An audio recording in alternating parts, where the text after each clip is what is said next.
Sequência 43. Eugênio sacudiu a cabeça devagarinho. Não me compreendeste.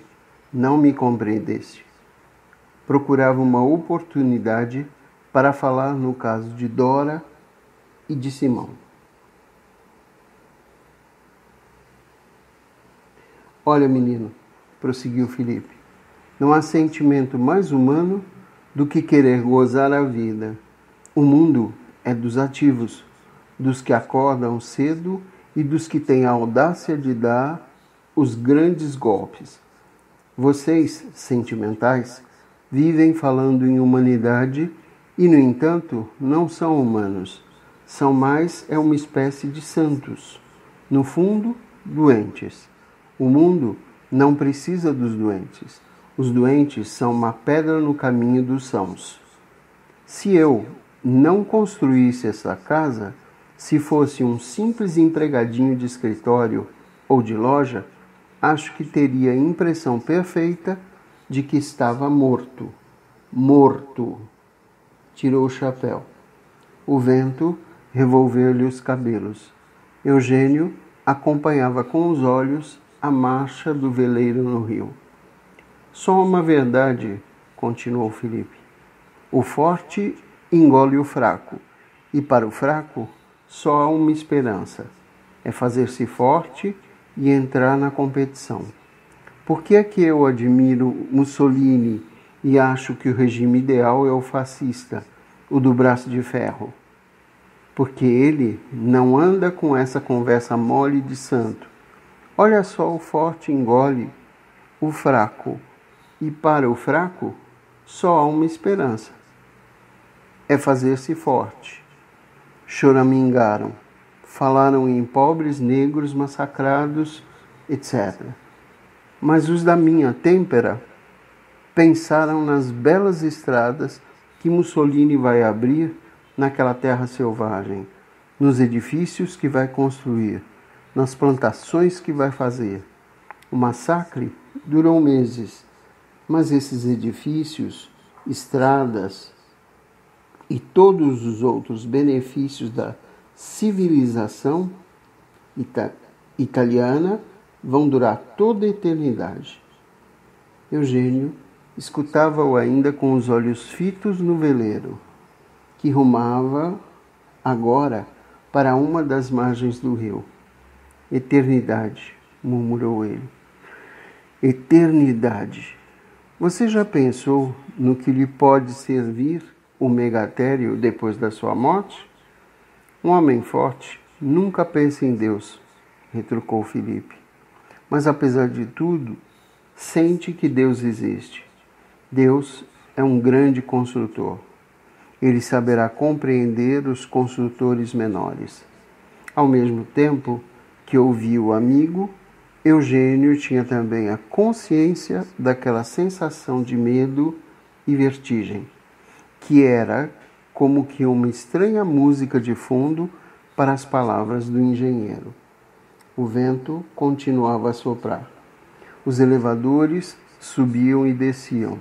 De quando em quando, um homem gritava uma ordem ou fazia uma observação. De pernas abertas, casaco desabotoado, mãos nos quadris, Felipe olhava em torno, fazia perguntas aos operários, dava-lhes instruções. Depois, voltou-se para Eugênio. O megatério, declarou, dá serviço para 245 homens. Amanhã está embelezando a capital. Será o orgulho do Brasil. Uma cidade dentro da cidade. É ou não é uma coisa formidável? Mas precisa saber, retorquiu Eugênio, que não sou contra o megatério. Seria tolo se fosse. O que eu estou tentando dizer é que ele não é tudo. Compreendes? Depois de terminares esta casa, hás de querer construir outra, depois outra e mais outra, sempre na mesma fúria. Já pensaste numa coisa? Felipe encarou Eugênio, pausa breve. Que coisa? Na tua filha, na Dora. Quem é que ocupa um lugar maior no teu coração? Ela ou o megatério? Filipe soltou uma risada. Ora, ora, Eugênio, duas coisas tão diferentes, parece pergunta de criança. As perguntas das crianças, em geral, são as que nos deixam mais atrapalhados. Mas como é que fosse pensar nisso? Dora tem tudo: casa, vestidos, automóvel, perfumes, amigas. Tu compreendes que ela não está em idade de andar ao colo? Depois, não devemos dar muito mimo aos filhos. Criam-se umas nulidades. Não fujas do assunto. Bem sabes o que quero dizer. Filipe tornou a encará-lo numa interrogação. O judeuzinho atrevido? Eugênio sacudiu a cabeça afirmativamente. Pois qualquer dia eu sei o que vou fazer para acabar essa história. Não tenho tempo a perder com besteiras de crianças. Se ele insistir, dou-lhe umas palmadas naquele lugar. Jogou fora o charuto, olhou a curva que ele descreveu no ar antes de cair para a rua. Palmadas não resolvem o problema. Os judeus são covardes. São, antes de tudo, perseverantes, retrucou Eugênio. Filipe encolheu os ombros. Não gosto de judeus. Era um argumento definitivo. Judeu é uma palavra apenas. O importante é saber que os judeus também são homens. Maus homens, por sinal. Eu disse que são homens, e é sabido que existem homens bons e maus. Filipe deitou a mão ao ombro de Eugênio. Olha, Eugênio, queres saber de uma coisa? Esse sujeito não casa com a minha menina. Não se fala mais nisso. Mas não é uma questão de falar ou de não falar, Filipe. É questão de sentir. Dora gosta do rapaz. Filipe olhou para Eugênio com ar desconfiado. Isso está me cheirando a sermão encomendado. Mas uma coisa eu te peço, Eugênio. Vive como quiseres, mas não metas as tuas caraminholas na cabeça da minha filha. Enfim, sou pai dela e um pai deve fazer valer a sua autoridade. Mas autoridade é uma palavra também, insistiu Eugênio. Estou te desconhecendo. Para as coisas boas, não tens essa tenacidade. Olhou para os lados. Queres ver o que é autoridade? Escuta só. Gritou para um dos homens. Maneco, desça. Vá até o café e me traga uma carteira de cigarros. Astória. Atirou-lhe uma moeda. O homem apanhou-a no ar, fez um sinal de assentimento quase servil e desceu pelo elevador. Filipe voltou-se para Eugênio. Isso é autoridade. Eu mando, ele me obedece. Eu sou patrão e ele é empregado. Tu te esqueces de que ele é ainda um homem e que pode dizer não. Se ele dissesse não, hoje mesmo seria posto fora, perderia o emprego. O mundo é grande, não lhe faltaria trabalho. Filipe fez um gesto de capitulação. Assim não se pode discutir. Poucos minutos depois, desceram. Ao despedir-se de Eugênio, Filipe pediu: não me fale mais nesse caso de Dora, ouviste? Eugênio olhou o outro bem nos olhos. Prometo, mas tu vais fazer-me também uma promessa. Qual é? Pensar no que eu te perguntei sobre a Dora e o megatério. Besteira. Filipe fez um gesto brincalhão. Eugênio foi-se, achando esquisito que o outro não se oferecesse para levá-lo ao consultório no seu carro. Naquele dia, chegaram aos ouvidos de Eugênio as últimas versões sobre o rompimento com Eunice. Dizia-se que ele havia apanhado a mulher nos braços de Filipe. Afirmavam uns nos braços de Acelo e Castanho. Garantiam outros. Contavam-se detalhes. O velho Sintra dera 200 contos ao genro para que ele pedir desquite sem fazer escândalo, alegando incompatibilidade de gênios. Outros inclinavam-se para histórias de caráter mais picante. A verdade, diziam, era que Eugênio era um impotente sexual e Eunice, por piedade, optara por um desquite amigável em que o verdadeiro motivo da separação ficasse escondido. Eugênio ouviu os mexericos sem se perturbar, limitou-se a sorrir e, depois que ficou a sós, não pôde deixar de perguntar a si mesmo como lhe fora possível encarar os fatos de uma maneira tão desligada, tão superior e serena. Se lhe tivessem contado aquelas infâmias em outro tempo, ele teria sentido dor física, teria ficado num estado de absoluta prostração, numa angústia que se prolongaria durante dias e dias. Os homens eram perversos, concluiu ele, mas depois corrigiu-se. Havia homens muito perversos. Não bastariam as misérias reais da vida, aquelas de que tinha todos os dias dolorosas amostras na sua clínica? Algumas pessoas achavam um prazer depravado em inventar misérias. Como podia uma criatura de alma limpa andar pelos caminhos da vida? Lembrou-se das palavras de Olívia, numa das suas cartas. Tu, uma vez, comparaste a vida a um transatlântico e te perguntaste a ti mesmo: estarei fazendo uma viagem agradável? Mas eu asseguro que o mais humano seria perguntar: estarei sendo um bom companheiro de viagem? Realmente, os homens em geral eram maus companheiros de viagem. Apesar da imensidão e das incertezas do mar, apesar do perigo das tempestades, do raio e da fragilidade do navio, eles ainda se obstinavam em ser inimigos uns dos outros. O sensato seria que se unissem numa atitude de defesa e que se trocassem gentilezas, a fim de que a viagem fosse mais agradável para todos.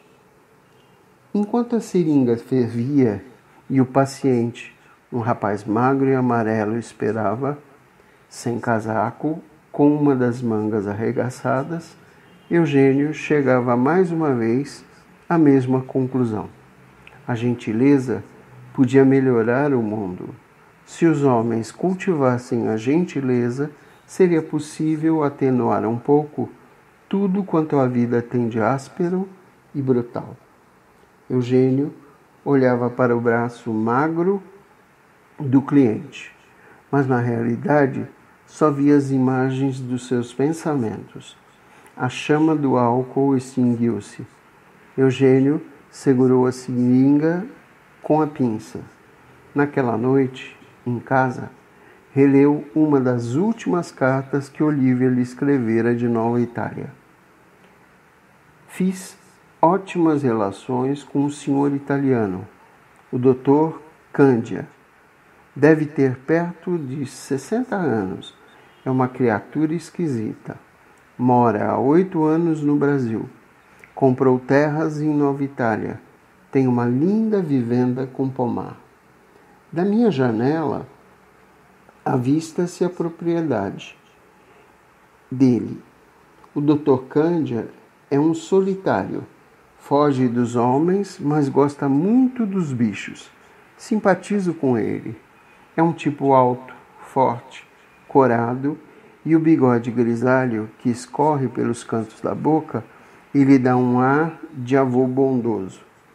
O meu velho amigo é um grande caminhador. Ele, em pessoa, faz as suas compras, desce a vila e vai de armazém em armazém. com o cesto no braço. Vivemos a discutir. Ele é ateu, cético e cínico, mas simpaticíssimo. Confesso que quase sempre me embaraça com as suas perguntas inesperadas, que formula sorrindo e confiando o bigode. Fica me olhando com os olhos muito azuis. Ainda um dia desses, como eu lhe falasse em não violência, ele me propôs o seguinte problema. O coronel Tinoco é o chefe político da Terra. Muito bem. O coronel Tinoco é um homem mau. Diga-me uma coisa. Se ele mandasse um dos seus capangas matar Ana Maria na sua presença, a senhora se manteria fiel aos seus propósitos de não violência e continuaria ainda amando o coronel Tinoco como seu Deus manda? Fiquei atrapalhada, é claro, mas ocorreu-me responder-lhe com outra pergunta. Não será doentio a gente estar cavacando deste modo no mundo das possibilidades? E se um cometa se chocar de repente com a Terra? Se de um momento para o outro falhar a lei da gravidade? O Dr. Cândia sacudiu a cabeça, sorrindo sempre. Confesse que a vida é horrível, retrucou ele. Confesse também que a possibilidade de o coronel Tinoco mandar matar a sua filha é menos remota que a do cometa dar uma cabeçada na Terra. Que velho impossível! Mas gosto dele, apesar de tudo. Trouxe-me um cesto de morangos muito maduros. Disse que era para reparar o mal que me causava com as suas perguntas céticas e embaraçosas. Ontem apareceu-me de novo com um cesto de uvas e maçãs.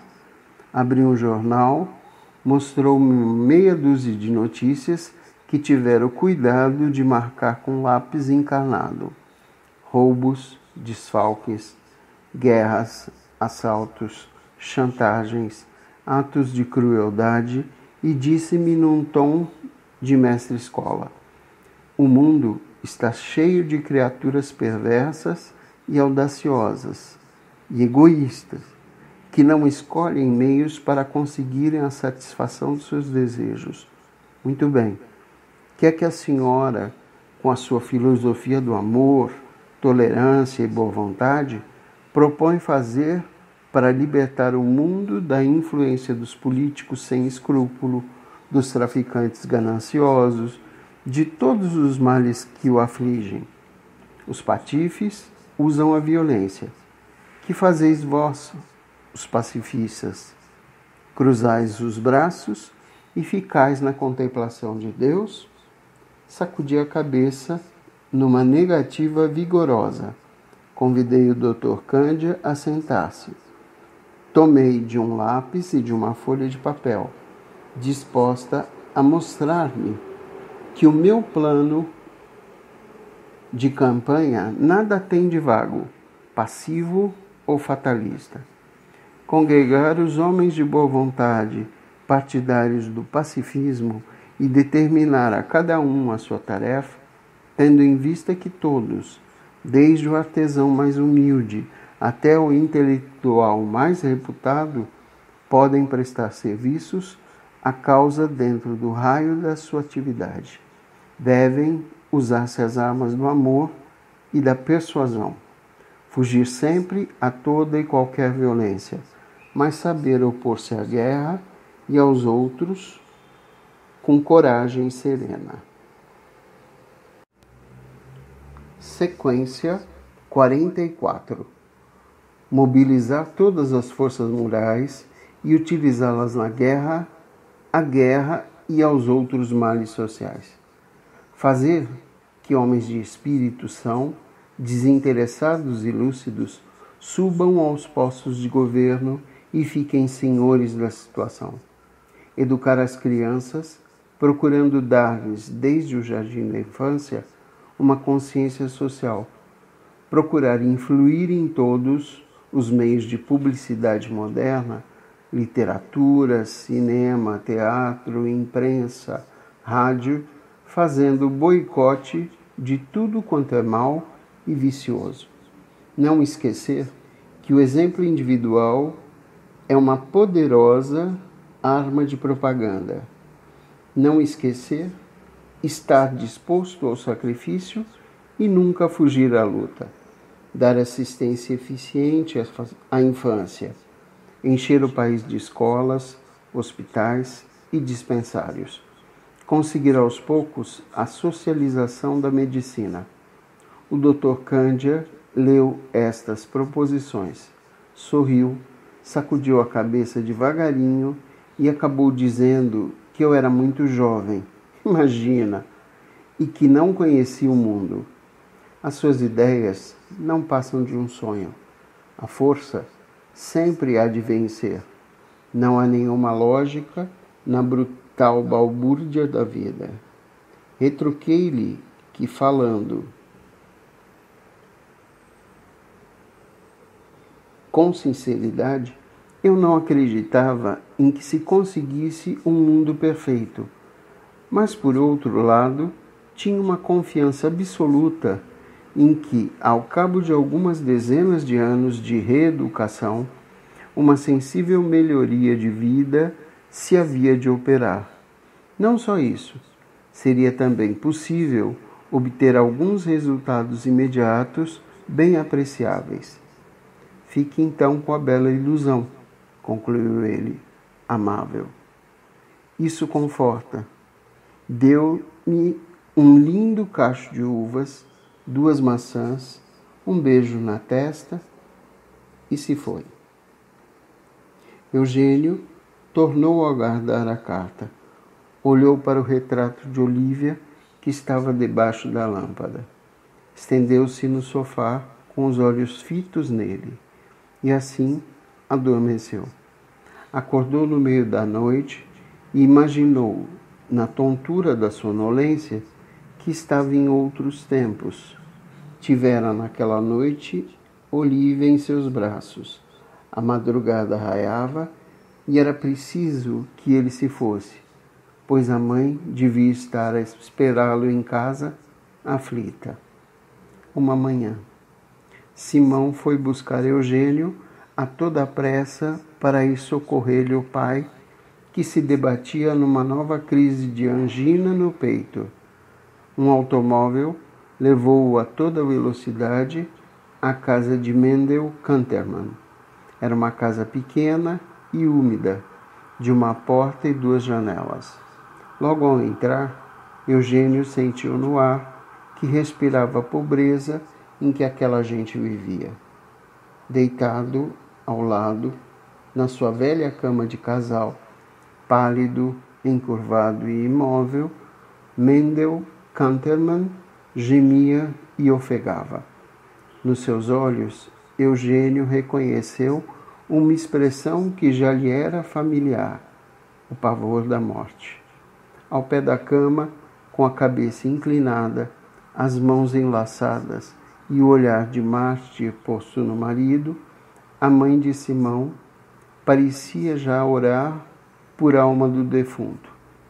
Era uma mulher baixa e roliça, de feições mongólicas e olhos de ovelha sacrificada. Não dizia palavra. Limitava-se a suspirar de quando em quando. Era a imagem viva do desalento e da dor. Eugênio quebrou uma ampola de éter alministroso e levou-a às narinas do doente, fazendo-o aspirar longamente os seus vapores. Aplicou-lhe em seguida uma injeção de sedol. Os minutos passaram-se. Eugênio tomava o pulso do paciente. A mulher continuava fechada no seu silêncio de desgraça. Mendel Kanterman já respirava com mais força. Era um homem de quase 60 anos, de barba grisalha, pele flácida e muito branca. Os seus olhos Eram de um azul opaco e triste. Eugênio bateu-lhe no ombro afetuosamente. O pior já passou, disse com jovialidade. Mendel fez um meio sorriso e ergueu os olhos para a mulher. Eugênio tirou o bloco de notas e a caneta automaticamente e rabiscou uma receita. Arrancou a folha do bloco e deu-a a Simão. Mande aviar. Aí está o modo de tomar. Depois do consultório, eu volto aqui. Quando Eugênio se ergueu, os olhos do doente suplicaram-lhe que ficasse. Mendel murmurou qualquer coisa ininteligível que lhe saiu num fio de voz. Não tenha medo, tranquilizou Eugênio. Eu volto. Tornou a bater-lhe no ombro e passou com Simão para a sala de jantar. Olhou o relógio. 8h10. Onde é que eu posso lavar as mãos? Perguntou. Mamã, gritou o rapaz, traga uma bacia com água e toalha. Dali a um instante, a mulher entrou com as coisas que o filho pedira. Tinha um caminhar miudinho, segurava a bacia com um cuidado compungido e triste, como se trouxesse nos braços o cadáver de uma criança. Eugênio fazia recomendações quanto à dieta e outras atenções que deviam dispensar ao doente. Ele fumava? Tomava álcool? Fazia algum exercício violento? Precisava muito de repouso. Repouso absoluto. A mulher pôs a bacia e a toalha em cima da mesa e retirou-se. Simão acompanhou-a com os olhos. E quando a viu desaparecer no outro quarto, disse em voz baixa, tem um seio só. Eugênio ensaboava as mãos. Cancro? Simão sacudiu a cabeça numa triste negativa. Antes fosse. Cancro é uma crueldade da natureza. Ela perdeu o seio por causa da crueldade dos homens. Fez uma curta pausa. Suspirou fundo. Em 1906, houve na Rússia uma série de pogroms. Um cossaco cortou-lhe o seio a fio de espada. Eugênio franziu a testa. Tanta crueldade chegava a parecer ficção. Má ficção, por sinal. A única coisa que lhe ocorreu dizer foi: bom, em todo caso está viva e a ferida não lhe porá a vida em perigo. Ao passo que, se fosse cancro, Simão impertigou-se de repente, como se tivesse recebido uma picada de agulha. Vida? O senhor chama vida a isso? Eugênio enxugava as mãos. Sabia onde essas palavras podiam conduzir aquele diálogo. Simão tinha um prazer mórbido em cavocar nas próprias feridas. Era melhor mudar de assunto. Como vai Dora? Mal pronunciar essas palavras, Eugênio compreendeu que tinha entrado por outro portão no mesmo terreno perigoso. Vai bem, disse Simão com ar vago. Sabe? Perguntou com mais vivacidade. Um dia eu trouxe a Dora até cá. Queria que ela visse quem são os meus pais e como é a casa em que vivemos. Mostrei tudo. Puxou Eugênio pelo braço e levou-o ao seu quarto de dormir. Era um cubículo que cheirava a mofo. Nele mal cabia a cama desengonçada de ferro e uma mesa sem lustro, de pernas raquíticas, livros, brochuras encardidas compradas no sebo. Empilhavam-se nos cantos, debaixo da cama e da mesa, e no peitoril da janela. Olhe, disse Simão, mostrei tudo a Dora, não escondi nada.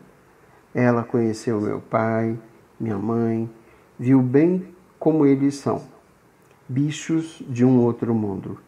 Fiz questão de mostrar que a minha gente não tem nada de comum com a gente dela.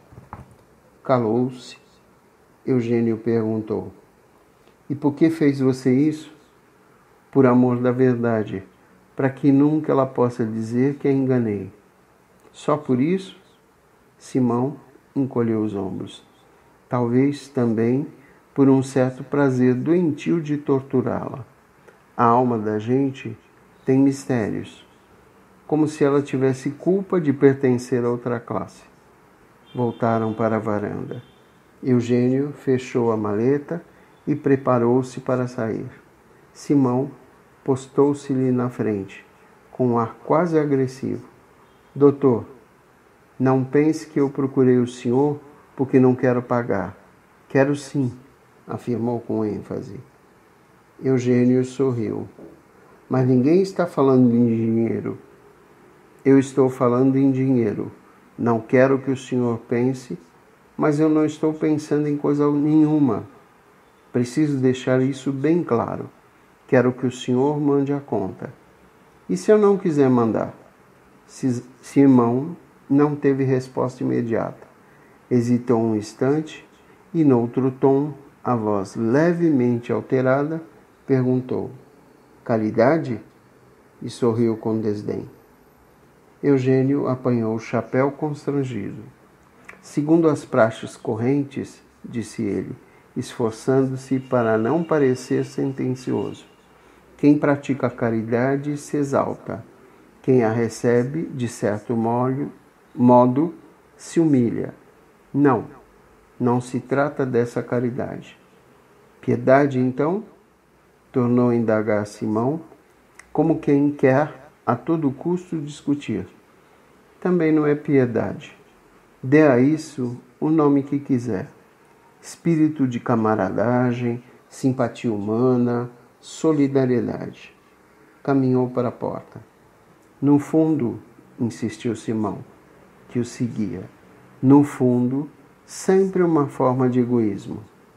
É o mal da raça, pensou Eugênio.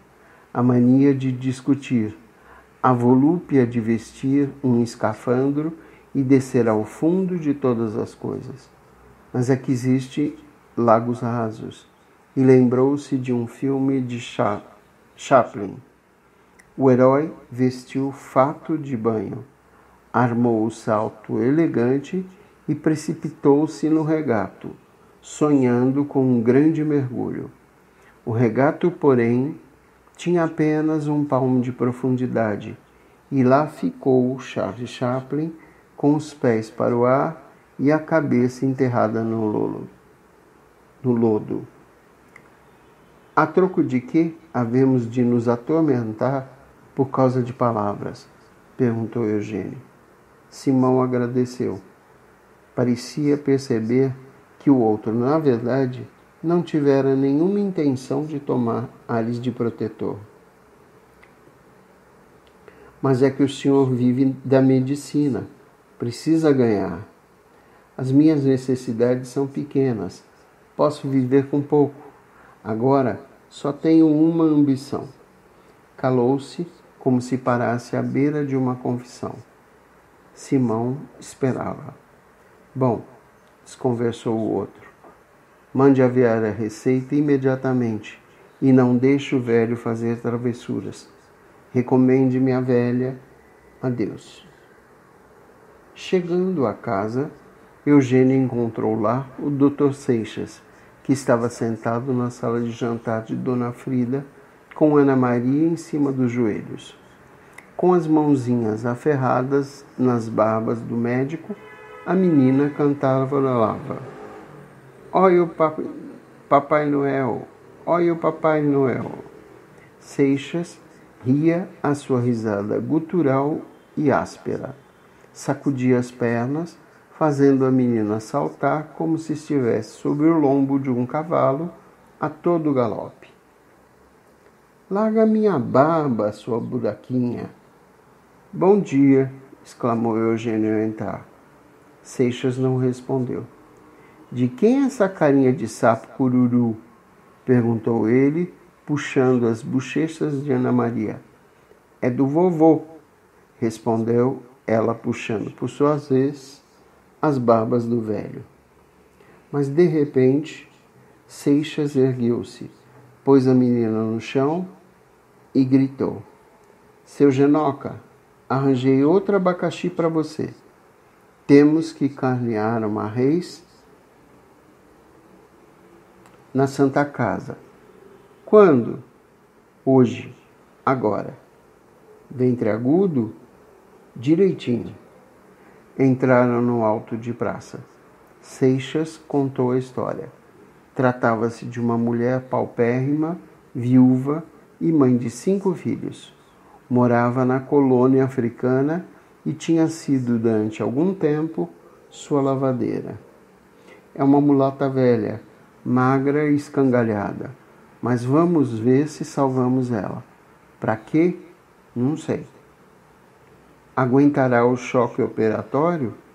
Olha, às vezes esses magros dão cada surpresa na gente. Depois de curto silêncio, Seixas tornou a falar. Seu Genoca, quando será que essa pobre gente que não pode pagar vai ter o seu hospital, a sua assistência médica decente? Coçou a barba com um gesto de irritação. Eugênio recostou-se no banco estofado do carro e disse: Talvez um dia tenhamos a medicina socializada. Os nossos bisnetos, talvez, rosnou o outro. Um grande hospital de urgência, com um perfeito serviço de ambulância, todos os recursos da técnica, muitos médicos. Foi falando como quem conta passagens de um sonho maravilhoso. Eugênio estava satisfeito consigo mesmo. Já não lhe custava falar a linguagem humana. Alegrava-se por ver como nos últimos tempos já pensava menos em si próprio, vivendo mais voltado para fora. Seixas mordia o cigarro em silêncio, olhando para a rua. E quando a medicina estiver socializada, continuou Eugênio, só seguiriam a profissão médica os que tivessem verdadeira vocação. Veríamos médicos com espírito médico. 2 malucos sonhando de olhos abertos dentro de auto de praça. Quem sabe? Coisas mais difíceis já o homem realizou. Seixas cuspiu para fora. O homem é um animal cabeçudo e mal intencionado.